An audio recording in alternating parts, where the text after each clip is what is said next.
Биздин 3 жылдан берки мамлекет башчыбыздын интенсивдүү иштеп жатканы көрүп атасыздар.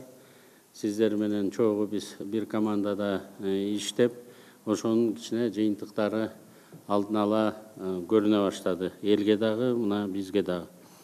Биз бул жылды өткөн жылдын жакшы жыйынтыктары менен улантышыбыз зарыл. Быйылкы бурулуштардын аркасында андан да чоң бурулуштар турганын баса белгилеп кетем. 2024 жаңы жыл бардык жагынан ачылыштардын жакшы жылыштары менен дагы жаңы ачылыштар менен да коштолуш керек. Баарынан мурда бул реалдуу экономиканы күчөтүүдө, жаңы өндүрүштөрдү түзүүдө, товардык чарбаны дагы айыл чарбасын дагы өнүктүрүүдө. Тоо кен жана кен иштетүү, өнөр жайынын ондогон жаңы долбоорлорду биз ачууга камданып атабыз. Трансконтиненталдык темир жолдун курулушуну башталат.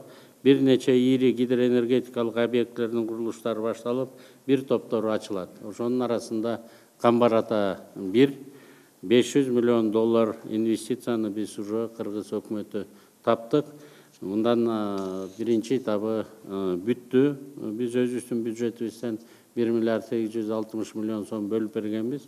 Подготовительный этаптардын баары, даярдыктар баары бүтүп калды. Быйыл эми экинчи этабына киришебиз.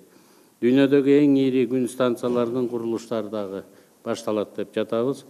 Ал үчүн жүздөгөн ченемдик укуктук документтер өзгөртүлдү. Ондогон мыйзам долбоорлору, мыйзамдар кайра жазылып чыкты.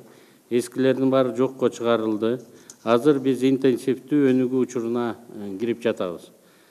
Биздин негизги милдеттерибиз ар бир райондо башталган мамлекеттик жана чет элдик инвестициялык долбоорлордун баардыгынын ишке ашырылышын жана алардын өнүгүүсүн камсыз кылуу.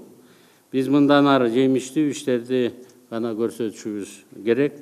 Албетте бул жерде биз салыкпай эмгектенишибиз керектигин өзүңүздөр деле сезип атсаңыздар керек.